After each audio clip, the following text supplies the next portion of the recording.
Queridos hermanos, nos encontramos una vez más en la cuarta clase, más precisamente de este discipulado. Para mí es un gozo poder darlo y espero que ustedes lo estén aprovechando. La ventaja de esto es que pueden volver a escucharlo, si en alguna parte no entendieron o se quedaron, pueden volver a rebobinar y a escuchar lo que estamos diciendo, pueden tomar apuntes, lo cual se los pido, y por eso digo que esto no es un monólogo donde yo simplemente hablo. Me parece que no interactuamos con una clase personal. Lógicamente no estamos en persona, gracias a Dios, en este tiempo de estar en la cuarentena, en el coronavirus. Realmente nos tiene que servir para todas estas cosas, para tener otro tipo de contacto y para tomar costumbres que después posiblemente se extiendan. No solamente el discipulado así a través de la red, sino también que realmente asumamos el discipulado incluso personalmente. Hay una interacción porque lo que yo les voy dando les permite a ustedes aprender, les permite a ustedes escudriñar, les permite a ustedes repensar, les permite a ustedes plantearse tal vez incluso dudas. Así que sí que interactuamos, no de una forma directa como si fuese de manera personal, face to face, de cara a cara, sino que en esto de que usted puede asimilar lo que vamos hablando, que es la verdadera finalidad del discipulado, es que usted no simplemente esté abriendo la boca y copiando lo que se le dice, un montón de versículos y conceptos aislados, sino que realmente usted tenga una proyección de lo que significa primeramente ser cristiano, teniendo en cuenta quién es el Dios que a usted lo acredita como tal, cuál es el espíritu que se mueve en usted y quién fue el intermediario para que usted acceda a esto cuando usted estaba muerto en sus delitos y pecados. Usted y yo, por supuesto, todos nosotros, todo el ser humano es destituido, ha sido destituido, sigue siendo, está aún destituido de la gloria de Dios. Solo nos liberta de todo eso el creer en Jesucristo. Y esta es la función. Usted creyó primigeniamente, llega a los pies de Jesús a través de la obra del Espíritu Santo y porque Dios lo escogió. Esto es lo que vimos, predestinación, cómo usted es parte de un grupo escogido desde antes de la fundación del mundo, cómo usted también es llamado remanente, usted y yo somos llamados remanentes de Dios, preparándonos para la vida eterna. Hemos visto que Dios no es injusto por esto, porque ha preparado un remanente, sino que todos los nacidos de mujer, de hombre y de mujer, de voluntad de varón, diría la palabra, todos los que hemos nacido en esta tierra, estamos destituidos de la gloria de Dios. ¿Por qué? Porque nosotros somos personas pecadoras, enemigos de Dios en nuestra mente, extranjeros, ¿no? O extraños, como dice la palabra, mas Dios dice que nos ha reconciliado por medio de Jesucristo. Y Dios es un Dios inmarcesible, un Dios insondable, inescrutable, es un Dios soberano, y como decíamos, no tenemos cómo poder medir a Dios, y nosotros muchas veces lo hacemos. Nosotros decimos por qué Dios es injusto, por qué Dios comete esto, por qué Dios es esto, lo otro, es un genocida, y realmente nosotros no tenemos ningún tipo de derecho de eso, porque somos seres creados y fuimos creados de acuerdo a la imagen de Dios. Podemos decir, uy, ¿por qué de esta manera y no de otra? Está todo bien, podemos decirlo, podemos pensarlo, hasta podemos quejarnos de eso, pero no podemos variar nada porque Dios es soberano y lo ha hecho de esa manera. Así que todos estos puntos de vista los hemos ido desarrollando en estas 3 clases anteriores, y uno puede decir nada más que eso. Lo que pasa que, bueno, más allá que la clase empieza a ser un poquito más corta para poder meternos más en esto, poder repasarlo, sino que nos lleva a una meditación constante. Recuerden que ya cuando la ley fue dada, Dios le decía a su pueblo que meditase en ella de día y de noche. Así que esto es lo que debemos hacer, y esto es lo que yo quiero lograr, que estemos involucrados en el pensamiento de Dios. Ya lo hemos visto, no éramos nadie, estábamos enemigos, Dios nos reconcilió, ya podemos descubrir que lo hizo, ya nos predestinó antes de la fundación del mundo, que Él nos ha escogidos, somos remanente, Cristo es la propiciación por esto. ¿Y qué significa esto? Bueno, ahora estamos frente a la cruz, ya hemos sido llamados, ya nos damos cuenta de estas cosas, ahora estamos frente a la cruz, y frente a la cruz nosotros creemos. ¿Qué debemos hacer? Primeramente, busquemos, queridos hermanos, vamos a tener una pequeña guía, Recuerden que en 1.12 de Juan dice que aquellos que creyeron en Jesucristo les es contado para ser llamados hijos de Dios. Así que usted puede ser un hijo de Dios no porque sea de una religión X, ¿sí? O porque simplemente es creación de Dios, porque sí, usted es una creación de Dios, pero usted no es hijo de Dios. Usted es una criatura de Dios, pero no es hijo de Dios, a no ser que usted llegue a reconocer a Jesucristo como su Señor y Salvador. Recuerden entonces Juan 1.12, versículos, Juan el Evangelio, versículos que debemos ir sabiendo en memoria. Recibimos el Espíritu Santo, ¿sí? Cuando nosotros hemos creído en Cristo, cuando hacemos la confesión de quién es Cristo, Romanos 10, 9 y 10, si quiere lo vemos rápidamente, Romanos 10, 9 y 10, 9 y 10 dice así, que si confesáremos con nuestra boca que Jesús es el Señor y creyésemos en nuestro corazón que Dios le levantó de los muertos, seremos salvos. Porque con el corazón se cree para justicia, pero con la boca se confiesa para salvación. Así que debemos realmente creer en Cristo, es una función del corazón, de poder creer en la obra que Él ha llevado adelante, pero después con nuestra boca confesaremos que Él es el Señor. Esa confesión, esa aceptación de quién es Cristo, nos da el derecho, la autoridad, la potestad de ser llamados hijos de Dios. Ahora, una vez que somos hijos, una vez que hemos aceptado, que nos hemos arrepentido, hemos hecho la oración de fe, ahora el primer paso que va a ocurrir cuando nosotros creemos es la recepción del Espíritu Santo. Nosotros recibimos el Espíritu Santo cuando creemos en Jesucristo. Antes estaba el accionar del Espíritu Santo en nosotros. Jesús cuando se va dice que hay tres cosas principales que el Espíritu Santo va a hacer en el mundo, y uno es poder convencernos de pecado. Él traerá convicción de pecado, de justicia y de juicio. Vamos a ver lo de convicción. El Espíritu Santo nos convence de que lo que estamos haciendo está mal.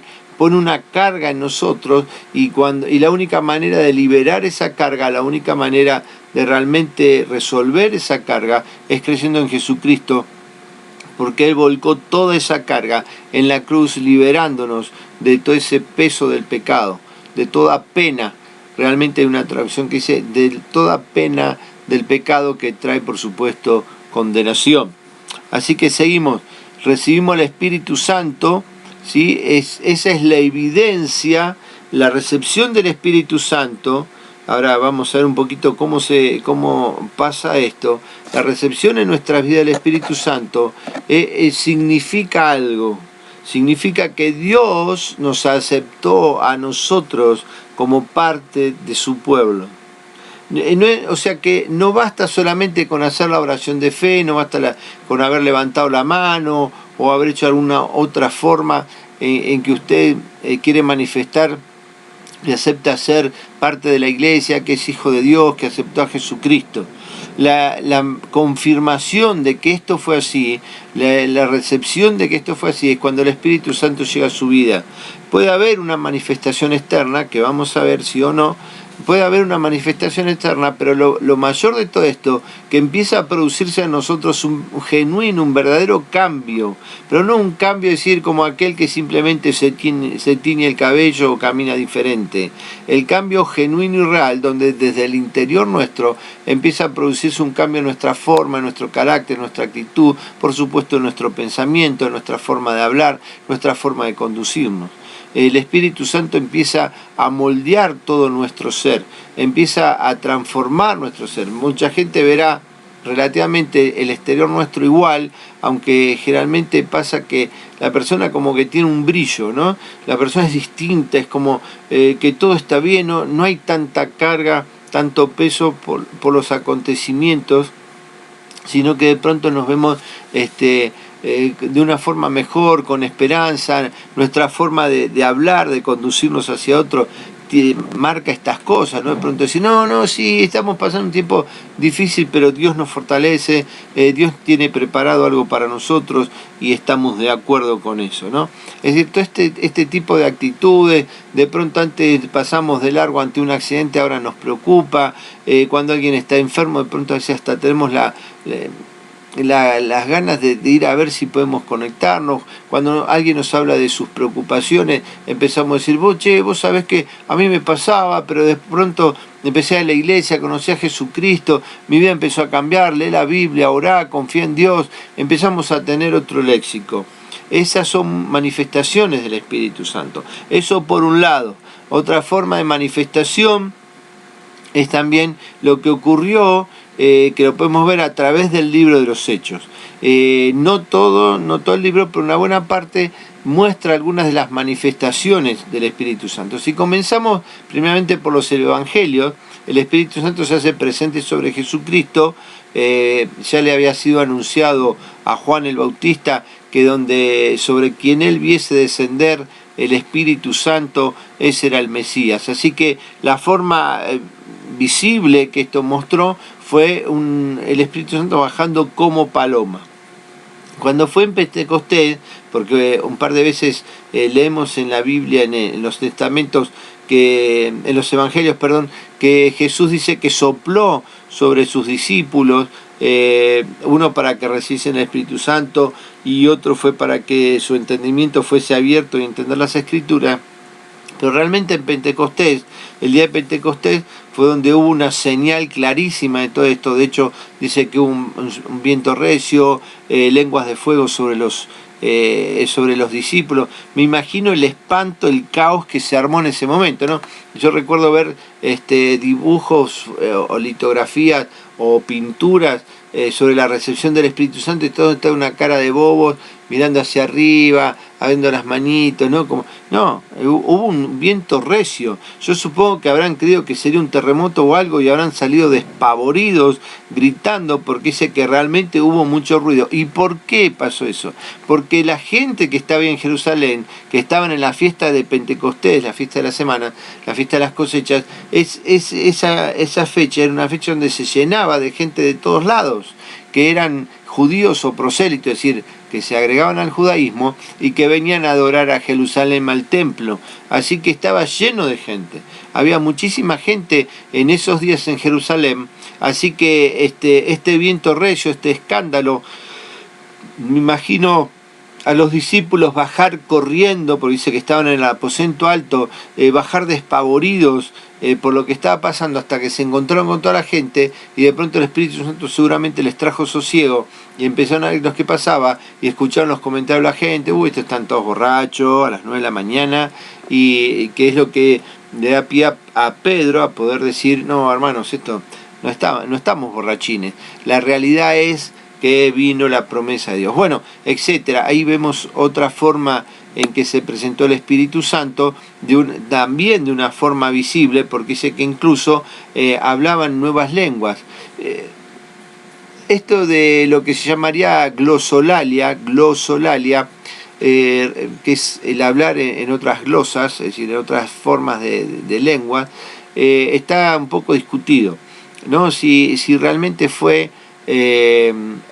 lenguas nuevas que cada uno tuvieron y hablaron a cada uno de acuerdo a su lengua. Dice que había gente de partos, medos, elamitas, es decir, gente de todas partes con distintos idiomas, o si ellos de una sola manera hablaban por el Espíritu y la gente entendía cada uno en su idioma. No sé, yo me inclinaría un poco por esto, ¿no? Que ellos hablaban en el Espíritu sin saber siquiera qué es lo que estaban diciendo, pero cada uno percibía, cada uno recibía eso que le estaba transmitiendo en su propio idioma. ¿Se entiende? Es decir, hay discusión sobre todo esto, pero no viene al caso, no vamos a solucionar nada diciendo quién no tiene razón. Seguimos un poquito adelante. Ahora, en 1 Corintios 6, 19 y 20, nosotros dice la palabra que empezamos a pertenecer a Dios. Lo vamos a leer. 1 Corintios, ahí nomás de Romanos, estamos a un salto de 1 Corintios 6, 1 Corintios 6, 1 Corintios 6, 19, 20, 1 Corintios 6, 19, 20 dice: ¿O ignoráis que vuestro cuerpo es templo del Espíritu Santo, el cual está en vosotros, el cual tenéis de Dios, y que no sois vuestros? Ya no somos nuestros, ya no podemos hacer lo que queremos. Por eso a veces cuando discutimos del piercing, de los tatuajes, uno de los versículos que apoya el no hacer esas cosas tiene que ver con esto. Es decir, nosotros ya no nos pertenecemos, yo no soy dueño de hacer lo que quiera con mi cuerpo. Aumentarnos alguna parte del cuerpo, ponernos botox, alguna prótesis, no es lo lógico. Es decir, estamos tocando el cuerpo que es templo del Espíritu Santo. Entonces de pronto insultarlo a través de hacernos huellas, marcas, piercing y demás, no corresponde, porque ya no nos pertenecemos. Esto es parte de todo eso. Es decir, esto, digamos, eso es una liebre, es un entre paréntesis, ¿no? Pero la realidad es esta. Dice: porque habéis sido comprados por precio, glorificad pues a Dios en vuestros cuerpos, en vuestros pedidos, los cuales son de Dios. Así que tanto lo físico como lo espiritual le pertenecen a Dios. Y usted no puede decir, bueno, yo pongo Jesús me ama y me hago hay un tatuaje. ¿Por qué? ¿Cuál es la necesidad? Póngaselo en la ropa si quiere, o dígalo con su boca: Jesús me ama. Pero usted no toque lo que no le pertenece, no toque el cuerpo que le pertenece a Dios. Ahora somos templo del Espíritu Santo. Tenemos que preguntarle a Él si le gusta que nos tatuemos. Tenemos que preguntarle a Él si le gusta que nos dejemos esas rastas, esos pelos largos. Cuando dice la palabra, dice que eso le es al hombre vergonzoso, ¿no? Así que bueno, otro tema, pero como vemos, nosotros a medida que vamos caminando, es como ir viendo el paisaje, ¿no? Vamos caminando, uy, mira aquel árbol, mira aquella piedra, mira esa nube, mira esa flor, mira ese pastito, y a veces se nos van encontrando estos temas. Por eso le digo que esto es el discipulado, ir creciendo. Yo supongo que Jesús haría algo similar, iría hablando de muchos temas con sus discípulos, algunos los conocemos a través de los escritos y otros no, y hablarían de diversas cosas. Los discípulos vimos que les preguntan cosas, por ejemplo, lo de la torre Siloé, que mató a 23 hombres, había acontecimientos que ellos preguntaban al Señor, ¿no? Cuando ven al ciego y dicen: ¿quién pecó, este o el padre? ¿No? Hay comentarios diversos y Jesús les va explicando, ¿sí? Y así a veces es con nosotros. Nosotros vamos en una línea de discipulado, yo más o menos lo tengo escrito, pero van surgiendo cosas que nos ayudan a tener una mayor comprensión de las cosas del Evangelio. Es decir, un montón de puntos que después podemos pensar, podemos preguntar, podemos reflexionar y crecer, porque esto es la vida en Jesús. Usted, si es nuevo, porque por ahí hay personas que escuchan esto por primera vez o hace poco que están asistiendo a la iglesia, esto es parte de nuestra vida cristiana. Por eso dejamos de ser lo que éramos para convertirnos, como dice el capítulo de 1 Corintios 5, 2 de Corintios 5:17, 2 de Corintios 5:17, que somos nuevas criaturas. Usted, si creyó en Jesucristo, es una nueva criatura. Las cosas viejas pasaron, y luego dice que aún las actas que eran contrarias a nuestras vidas fueron clavadas en la cruz. Ahí es donde, por eso decimos, no hay maldiciones ni nada por el estilo, no hay forma de que se generen maldiciones que vengan de atrás, porque somos nuevas criaturas. Es decir, fuimos hechos a nuevos, ¿sí? Y aparte, que no nos corresponde una maldición de otro, porque dice que el alma que pecare, esa pagará. Así que yo no tengo por qué recibir lo que es de otro, ¿sí? Ni el Padre por el Hijo, ni el Hijo por el Padre. Y por el otro lado, la maldición que alguien pueda producir sobre nuestras vidas es relativa, porque maldición significa que es castigo. Maldición significa castigo. Y el único que tiene poder almático para infligir un castigo de este tipo, sostenerlo y ejecutarlo, es Dios. Las demás personas pueden maldecir nuestras vidas, pueden juntarse los brujos, de hecho ocurre constantemente, eso de yo hago trabajo, algunas de esos trabajos son maldiciones, y sin embargo no pueden hacerlo, porque el que ostenta, para el hombre sin Dios puede ser porque está frágil, son unos frágiles a otros, y en la medida que él pueda creer en esas cosas, él le abre una puerta tremenda al diablo para que haga desastres en su vida, ¿no? Otro tema también. Pero para nosotros que somos protegidos por Dios, ¿sí? Tenemos el escudo de la fe alrededor nuestro, apagando todos estos dardos de fuego del enemigo, realmente no nos toca, o como dice que aquel que está en el engendrado por Dios, el maligno no le toca. Entonces no hay forma de que nosotros ni tengamos ni maldiciones generacionales, ni las brujerías de este tiempo puedan venir sobre nuestra vida, siempre y cuando estemos realmente amparados por nuestro Dios y nuestro Señor. Esto es lo bíblico. Esto es lo que dice, no hay ninguna mención bíblica del Nuevo Testamento que esté apañando esto de las maldiciones generacionales, todo lo contrario. Tanto en la ley como así también en Ezequiel 18 está hablando que en cuanto al daño, al mal, uno dice, es borracho porque es una maldición generacional, es ladrón porque es una maldición, es un estafador, es un pobrecito, no tiene suerte para el trabajo. Sí, si estamos sin Dios, posiblemente esas cosas ocurran simplemente porque no las hacen creer, simplemente porque todo el mundo habla de eso y terminamos creyendo que somos gente que estamos bajo el influjo, maleficencia de alguien. Hasta la gente se ha muerto, que se va a morir dentro de las pautas de Dios, pero se ha muerto creyendo que tienen maldiciones de tal manera de que a tal edad la gente se muere. Yo he conocido familias de ese tipo, y la realidad es que eso solamente ocurre porque yo lo creí y le di una puerta al demonio. ¿Pero qué hace? Que yo vivo una vida desgraciada hasta ese minuto, pero yo me voy a morir cuando Dios lo tenga programado, no me voy a morir antes. Nadie tiene la potestad de hacernos nada. No obstante, Jesús le dice a aquel que puede matar el cuerpo y no puede hacer más nada, ¿sí? Pero matar el cuerpo, porque eso es lo que puede tener Dios de permiso sobre la potestad que el diablo tenga, aquel que dice la Biblia que tiene el imperio de la muerte en este tiempo y puede someter a la gente a muerte siempre y cuando también Dios lo esté permitiendo, porque Él es el que rige todo. Él no va a permitir que nadie mate a una persona en cualquier momento, sino lo va a hacer dentro de la disposición de un cronograma, digamos, llamémoslo así, un cronograma donde Dios estipula en qué momento cada uno va a dejar esta tierra. ¿Se entiende? Entonces, lo que hace Satanás es poder manejar ese cuerpo, de cómo va a morir. Generalmente lo hace de formas cruentas para traer temor sobre la muerte, ¿se entiende? Es decir, una persona muere en un accidente y murió. ¿Cómo murió? En un instante, se golpeó y dejó de existir, su vida dejó de estar, pero por ahí, digamos que en el accidente su cuerpo sufrió mucho. ¿Ahora él se da cuenta? No sabe. Pero como nosotros tomamos en cuenta lo que vemos, atribuimos que lo que le está pasando a esa persona es tremenda. ¿Sufrió? No sufrió porque simplemente recibió un golpe, fue algo instantáneo donde dejó de sentir, dejó de vivir, dejó de tener recuerdos, memoria. Entonces no le pasa nada. Pero lo que Satanás trata de hacer a través del cuerpo, de verlo mal, para que nosotros temamos a la muerte, ¿no?